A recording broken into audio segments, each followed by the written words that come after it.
Hey, what's up, everybody? BDO44 coming at you another video. All right, to finish up the thought, boy, am I glad we drafted a point guard on this team.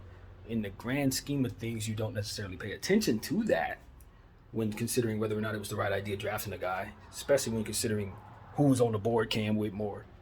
We ain't gonna never let nobody forget that. But if we would have taken Cam Whitmore, we would have had a lot of answers that we needed to try to figure out in regards to our point guard position. You know, Dennis Schroeder at $14 million a year, no go. And if you look at the point guard position, we would have basically had D'Angelo Russell as really our only pure point guard. We would have been asking, Austin to play point guard even more, Bron to have the ball in his hands even more. And we wanted a little more point guard depth than that, to say the least, especially since we were not bringing Schroeder back at the cost that he ended up going for. Yeah, the point guard market looked crazy. Is essentially what I'm saying. If we would have drafted Cam Whitmore, we would have felt great about potentially him turning into something, maybe. But who would have taken care of that point guard position for these Lakers?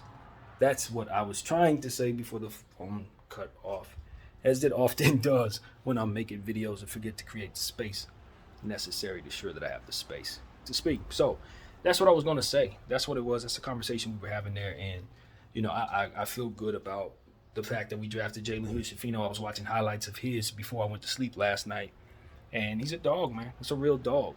I think the idea that he can't drive at the rim is a bit understated. He can, overstated rather. It's too much of that being said. He can't drive. He's not an attacking point guard. He has some attacking skills for sure. I saw him in the highlights. He's going to be able to get to the rim some. But he's going to attack from the mid-range. He's going to pick teams apart in rhythm. If we used him in a pick and roll like we're supposed to, he's going to do some of the same stuff D'Lo is going to do. So they should be very interchangeable, maybe even play together in some ways. So I just like our ability to attack from the mid-range with the players that we have just signed and just picked up. All of these guys have 3-level ability. I think of Rui, Austin, the Maxes, all of these dudes that we just said, Vincent, Rui, they all have mid-range shooting ability. D'Lo, they all know how to get it from different spots on the floor that allow for a lot more offensive continuity and just overall better shot making, which I think is so very important in today's NBA. So I think we're a lot more modern today than we were before this thing was done. I do think our team is better than it was last year. And that's where my head is. That's really what the thought is. I'm happy about Jackson Hayes being on this team as somebody who can really catch some lobs, create some rim protection, support if AD is going to miss time. So that's so very important. And we were talking about whether or not we want to bring Bamba in, and we had the whole conversation about that.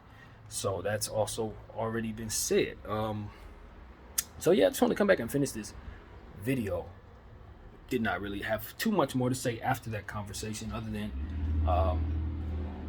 the Lakers have run circles around the competition in regards to this offseason. I don't think there's anyone even close to what it is that Rob Pelinka's been doing.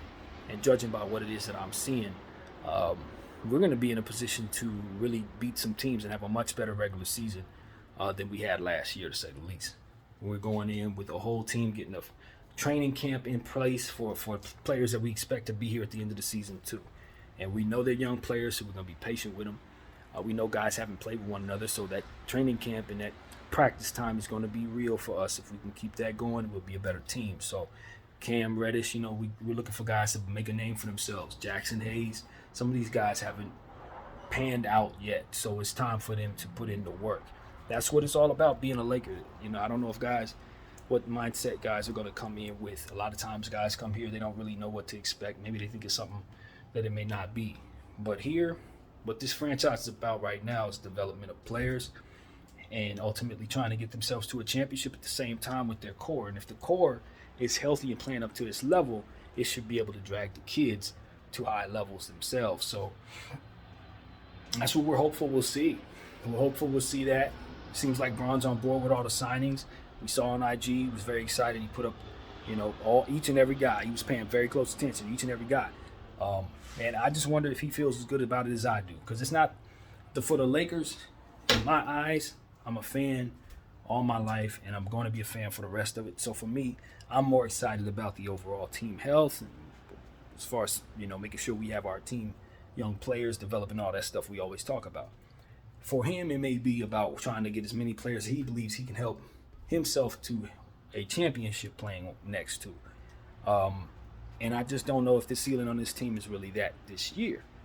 But if you want to see yourself stay on a team that's going to be flexible enough to do great things, you're in the right place. Because what we can do with what it is that we have is get better, and then from there be able to make great trades from within these fantastic prospects and contracts. So flexibility that other teams are not going to have come 2025, 2026, 2027, the Los Angeles Lakers will potentially have, so long as they stay on the right path that they are on right now.